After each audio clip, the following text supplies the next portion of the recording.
केसांवर भांडी घेणाऱ्या महिलांनो सावध व्हा। केसांवर भांडी घेतल्यावर तुमच्या आयुष्यात काय घडतं हे ऐकल्यानंतर तुमच्या पायाखालची जमीन सरकेल। केस देऊन भांडी घेणं तुम्हाला किती महागात पडू शकतं आणि त्याचे किती दुष्परिणाम तुमच्यावर होतात हे ऐकून तुम्हाला धक्का बसल्याशिवाय राहणार नाही। केस देऊन भांडे घेणं महिलांची एक वाईट सवय। या सवयीमुळे तुमचं किती मोठं नुकसान होणार आहे याची कल्पना देखील तुम्हाला नाहीये। ही सवय तुम्हाला किती महागात पडू शकते हे ऐकून तुम्ही थक्क व्हाल। आज व्हिडिओमध्ये केसांवर भांडी घेतल्यानंतर त्याचे काय दुष्परिणाम होतात, काय नुकसान होतंय याविषयी संपूर्ण सविस्तर माहिती तुम्हाला सांगणार। जर तुम्ही केसांवर भांडे घेतले असाल किंवा घेण्याचा विचार करत असाल तर हा व्हिडिओ 2 मिनिटात लक्षपूर्वक पाहत राहा। आजच्या व्हिडिओमध्ये आपण एक महत्त्वाची माहिती जाणून घेणार आहोत। प्रत्येक व्यक्तीला विशेषतः महिलांना काही ना काही सवयी असतात, पण काही सवयींमुळे दुष्परिणाम भोगावे लागतात। अशा सवयी आहेत की ज्यामुळे तुमच्या आयुष्याची राख रांगोळी होऊ शकते। ती अशी सवय जी तुम्हाला प्रचंड महागात पडू शकते। त्याचे परिणाम काय होतात हे ऐकून तुम्ही थक्क व्हाल। मग ही सवय आहे केस देऊन भांडे घेण्याची सवय।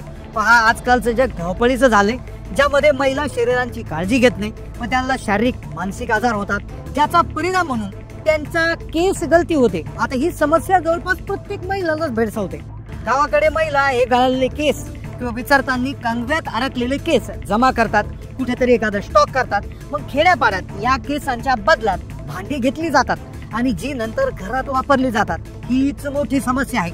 पहा, केसावर भांडी घेण्याचा जो सवय आहे, जी सवय तुमचं मोठं नुकसान करू शकते। तुम्ही पाहिलं असेल की गावाकडे किंवा छोट्या छोट्या शहरांमध्ये बरेचशी जी लोक आहेत ती सायकलवर येतात किंवा छोट्याशा एखाद्या गाडीमध्ये येतात, ज्यांच्याकडे भरपूर भांडी असतात, प्लास्टिकच्या वस्तू असतात। मग ते काय करतात की ह्या महिलांकडून त्या ठिकाणी केस जमा करून घेतात आणि त्या बदल्यात त्यांना भांडे देतात आणि यामुळेच तुमच्या घरावर मोठं संकट येऊ शकतं, तुमच्या आयुष्यात समस्या निर्माण होऊ शकतात।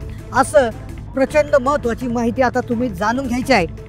पहा, जेव्हा तुम्ही तुमचे जे केस आहे ते ज्यावेळेस तुम्ही भांडे घेण्यासाठी एखाद्या व्यापाऱ्याला देता किंवा जो सायकलवर किंवा गाडीवर येऊन तुमच्या गावात भांडी त्या ठिकाणी देतो आणि केस घेतो, त्या मोबदल्यात केस घेतो आणि भांडी देत असतो।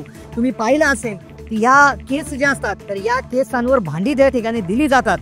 बऱ्याचशा महिलांचे तुटलेले केस असतात, काही आजारपणामुळे गळालेले केस असतात, तर या केसांच्या बदल्यात भांडी दिली जातात आणि ही भांडी घेतल्यामुळे काय दुष्परिणाम तुमच्यामध्ये होतो हे तुम्हाला आता जाणून घ्यावं लागेल। व्हिडिओमध्ये आम्ही तुम्हाला याच्या मागचा धार्मिक दृष्टिकोन काय आहे, या केसांचं पुढे नेमकं काय होतं, तुम्ही केसांवर भांडी घेतल्यामुळे तुमचं काय नुकसान होतं धार्मिक पद्धतीनं ते तुम्हाला सांगणार आहे। पहा, व्हिडिओ हा तुम्हाला घाबरवण्याचा किंवा अंधश्रद्धा पसरवण्याचा आमचा प्रयत्न नाही, फक्त तुम्हाला समजून सांगायचं आहे की तुमच्या केसांचं मूल्य काय आहे आणि ते तुम्ही काय करायला पाहिजे। पहा, हे जे केस असतात हे केस तुम्ही देऊन भांडी घेतात। ही जी भांडी असतात तर त्या भांडी तुम्ही काही घरामध्ये ठेवत नाही। या भांड्यांचा वापर तुम्ही स्वयंपाक करण्यासाठी करता किंवा भाजी जी आहे बनवल्यानंतर ती सर्व करण्यासाठी करता।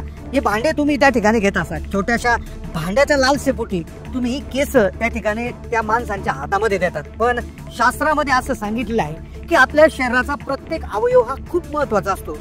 आपले जे केस असतात तर या केसांना लक्ष्मीचं प्रतीक मानलं जातं।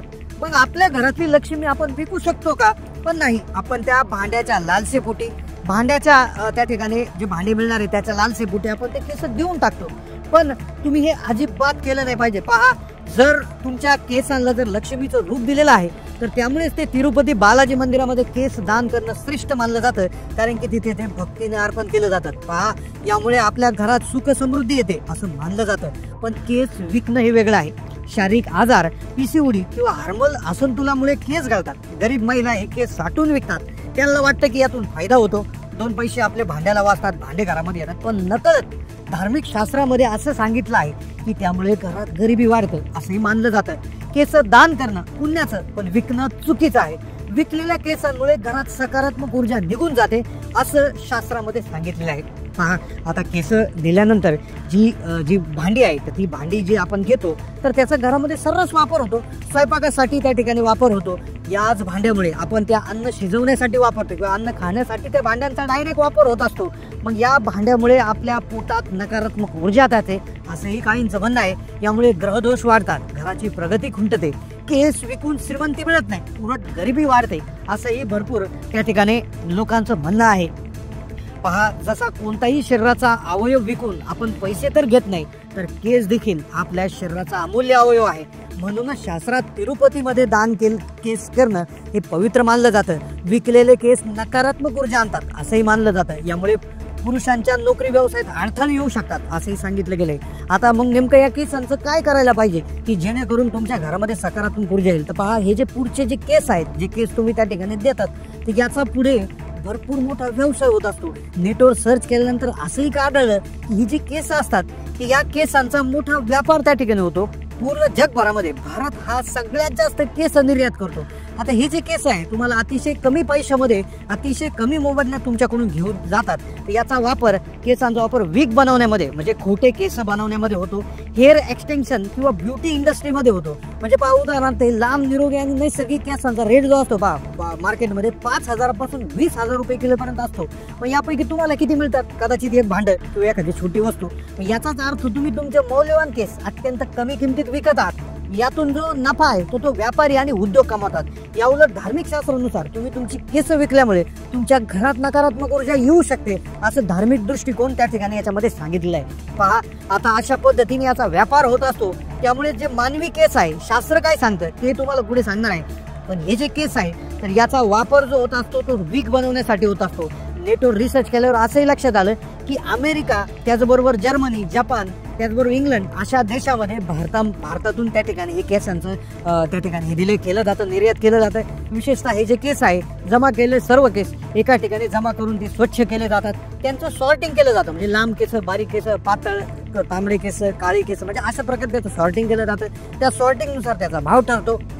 याचा वापर जो असतो तर तो जे आहे केसांच्या उपचारामुळे, म्हणजे जे केसांचे जे काही केस गळालेले लोक आहेत किंवा एकदम टक्कल पडलेले लोक आहेत, तर ते एक प्रकारे केसांची टोपी, त्याला विग म्हणतो आपण, तर ती विग बनवतात. तर त्या विग मध्ये हे खरे केस वापरून नैसर्गिक विग बनवले जातात.